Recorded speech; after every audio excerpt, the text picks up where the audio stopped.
Olá a todos, sejam novamente muito bem-vindos ao meu canal. No vídeo de hoje eu vou demonstrar uma rotina que eu desenvolvi recentemente. Só para contextualizar, eu estou desenvolvendo um RP próprio, né? E eu precisei desenvolver uma rotina de importação de registro, que é muito comum em sistemas, né, RPs. Nós temos essa rotina que nos permitem importar dados para o sistema.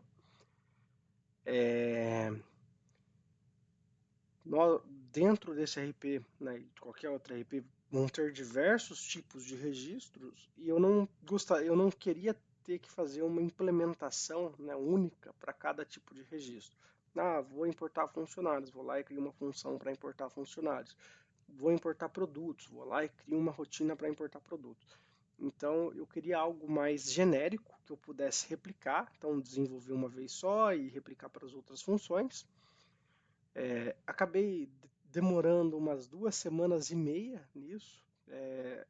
Eu, né, lembrando que eu tenho meu emprego CLT, então eu trabalho nisso, nesse projetinho paralelo, nos meus tempos, no meu tempo livre e aos finais de semana, principalmente aí quando sobra um tempinho.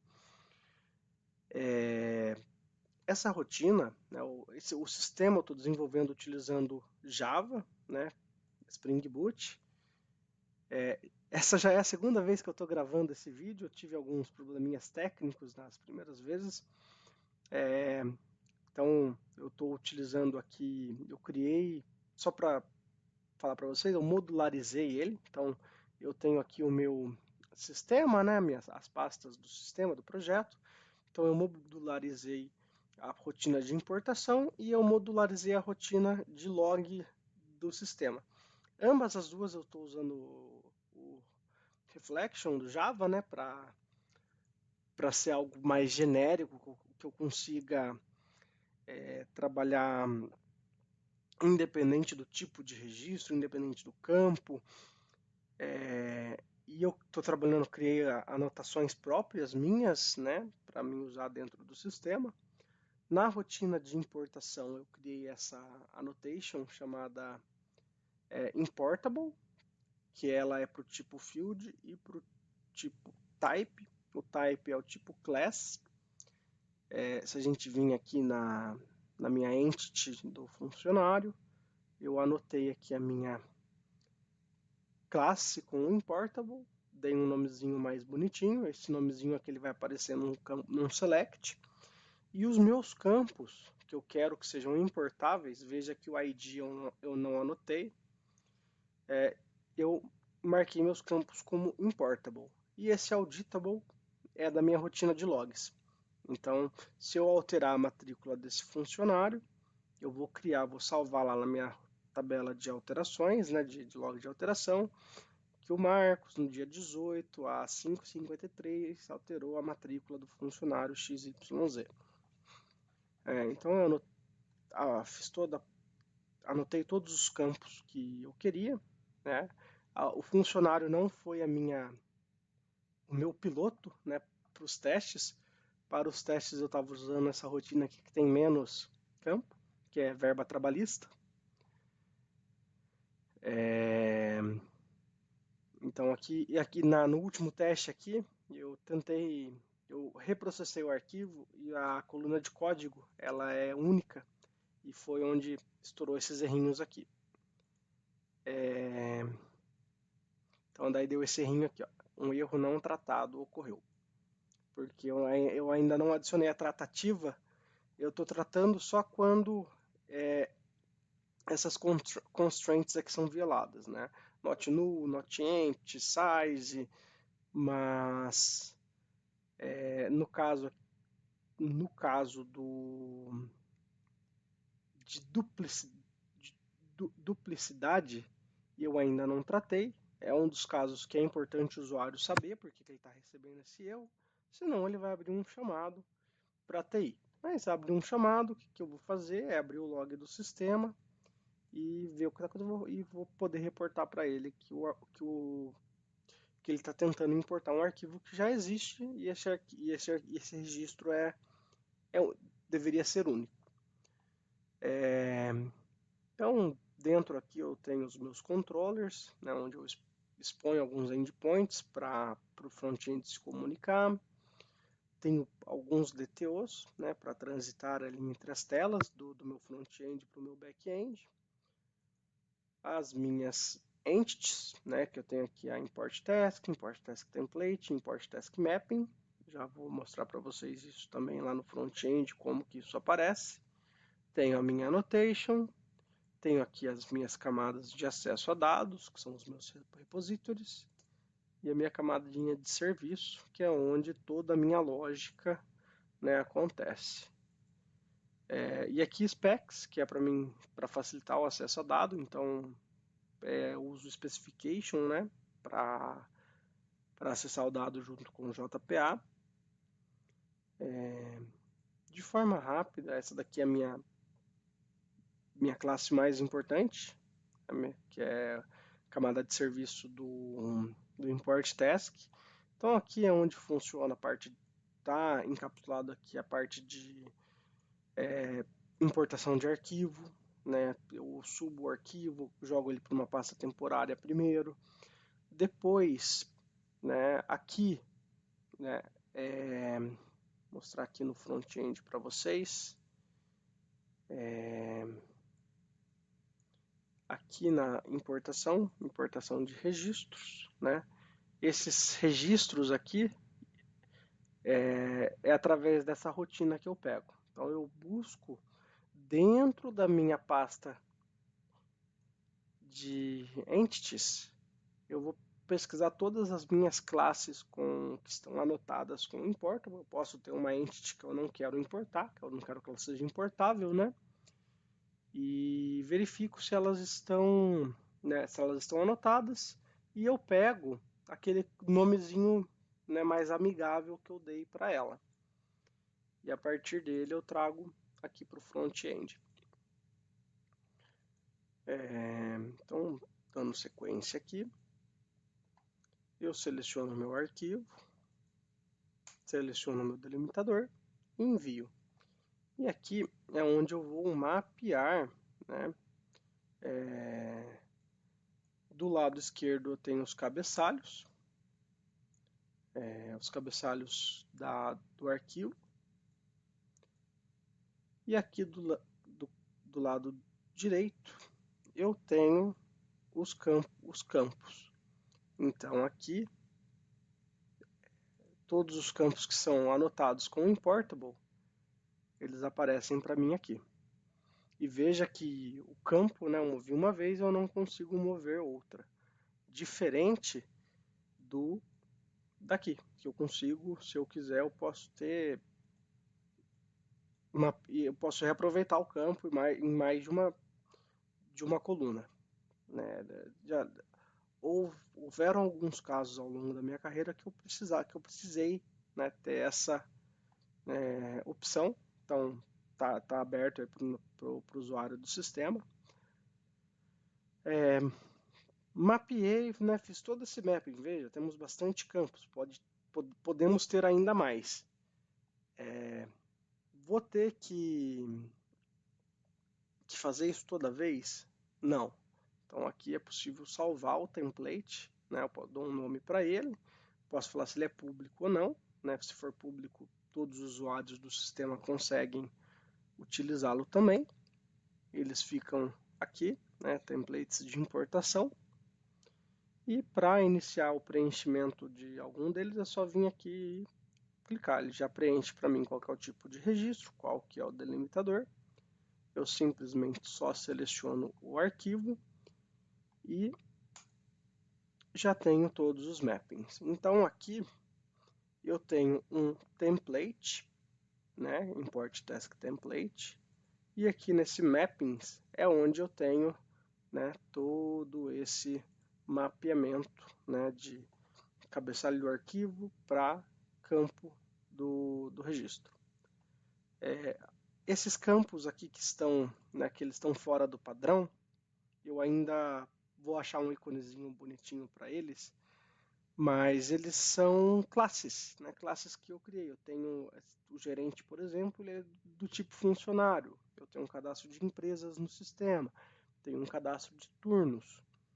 Então, eu tenho aqui, ó, empresas, turnos, né? Então, são campos que são,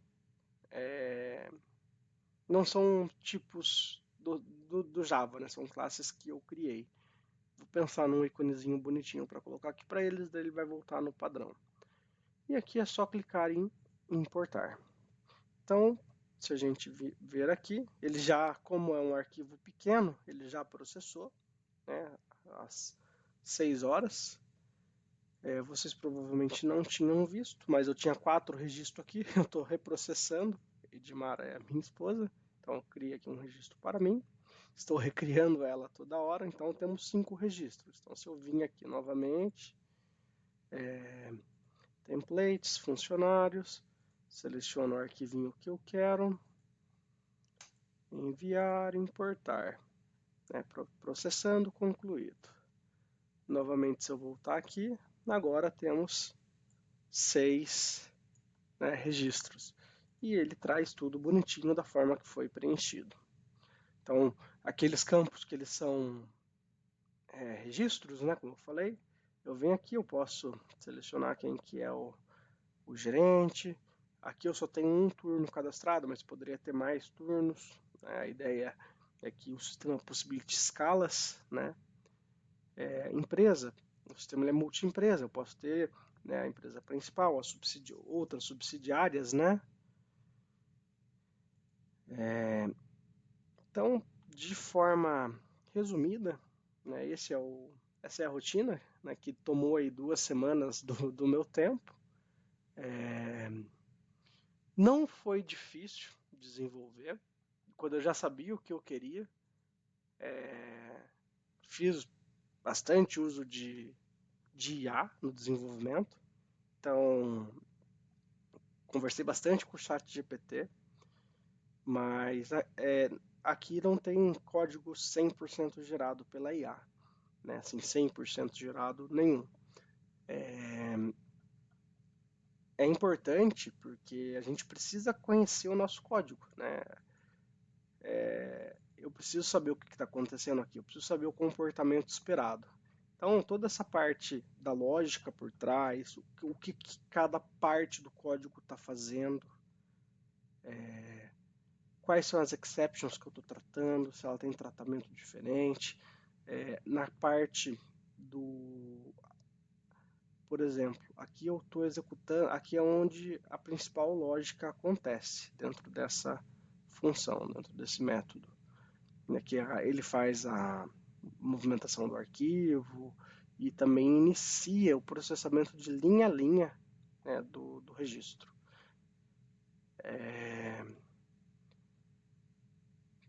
Vocês podem ver que eu tenho aqui um catch exception, que ele é bem genérico, né, eu não estou tratando exceção por exceção, e eu verifico aquele arquivo de resposta se eu já tenho um arquivo criado de erro para ele, né?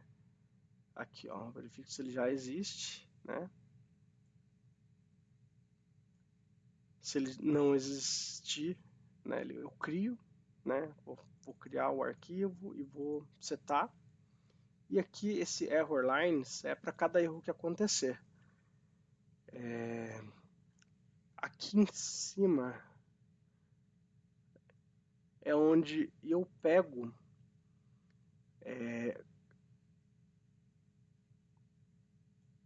um tipo específico de erro, que é o Constraint Violation Exception. Que o que é isso? Aqui eu defino que o campo ele não pode ser vazio, ele tem um tamanho, not empty, not null, ele tem um tamanho. Se algum dessas constraints falhar, o sistema vai gerar uma exceção do tipo Constraint Violation Exception. Então, eu estava aqui num nível genérico, mas aqui eu quis pegar um tipo mais, né, eu quis verificar qual que é o tipo, porque ele me dá um erro e dentro desse erro ele me traz, né, qual foi a constraint que falhou? Né? Vou mostrar um exemplo aqui para vocês, que é de importação de verba trabalhista. Eu tenho um arquivinho aqui que eu separei que ele não está ok. Ele não está, eu não tenho o campo natureza da verba. Então já está mapeado, eu vou importar. Então se vocês verem aqui, ó, concluído com falhas. Concluído com falhas, eu tenho 10 registros para importar. Importei 9, falhou 1, ele vai ser concluído com falhas. Ele vai me trazer só o único registro que falhou nesse arquivo de download. Se os 10 falhou, ele vai trazer os 10. Então, é item a item, tá? Pode ser concluído com falhas, pode ser 100% de falhas, ou pode ser 99% de sucesso e uma falha. Vou mostrar uma coisinha legal para vocês.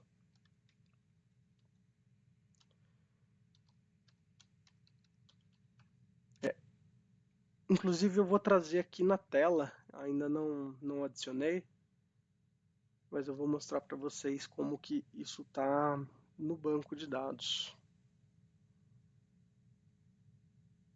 Está carregando aqui, eu vou já abrindo já tinha baixado. Então aqui ele me traz, né? Aqui até aqui é exatamente o meu arquivo, né, do jeito que eu subi. Não mostrei para vocês, mas reparem que eu não tenho natureza. Então o erro que ele me trouxe é exatamente o campo natureza da verba precisa ser informado. Se a gente voltar para a minha entidade, e eu vim aqui no campo natureza, é exatamente a minha constraint. O campo natureza da verba precisa ser informado. Então, como ele não foi, ele é nulo, é onde eu tive aquele problema, né, que ele me retornou aqui no meu arquivo. No caso, esses 14 itens são todo o grupo do arquivo, então é 0% de processamento. Deixa eu ver aqui se já abriu. PHP já abriu.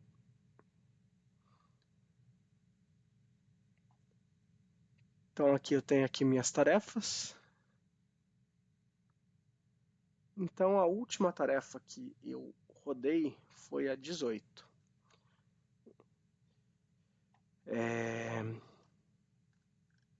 Ela foi 100% processada, ou seja, eu li, então, ó, 14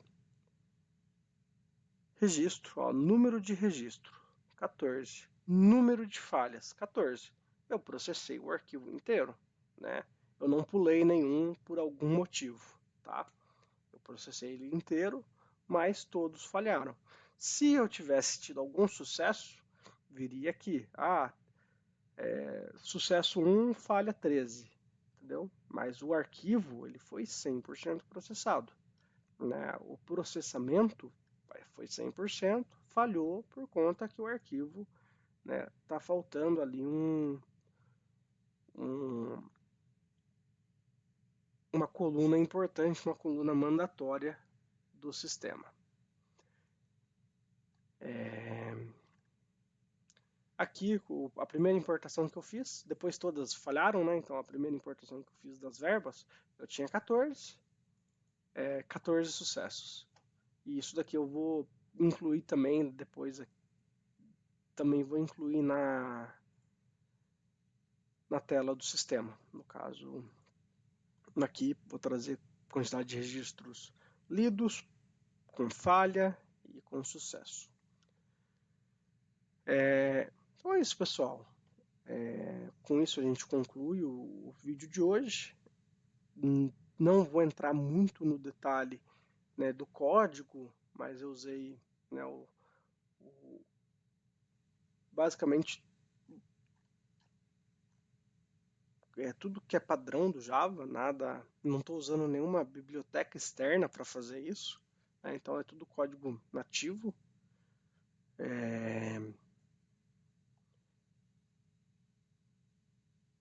E a ideia foi, como eu falei para vocês, foi fazer algo coringa, que eu consiga usar e reaproveitar, né?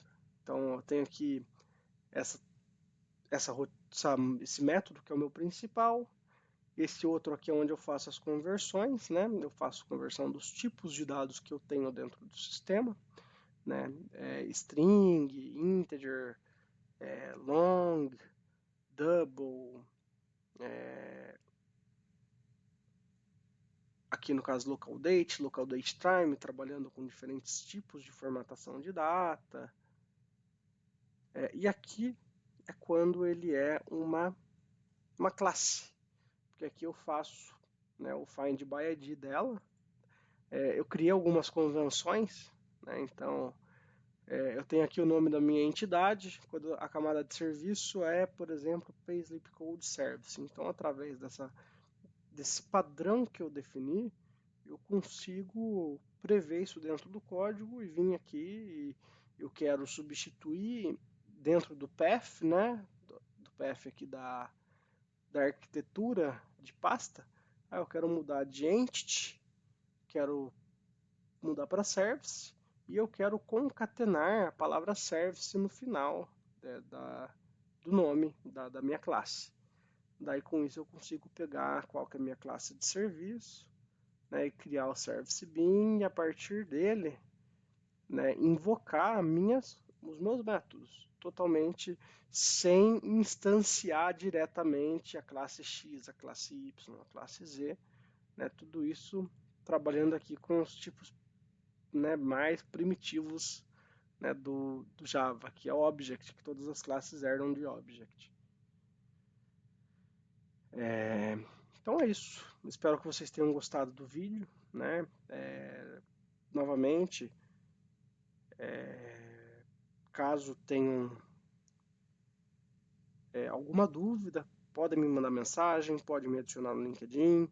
Se eu falei alguma besteira, pode me corrigir também, né?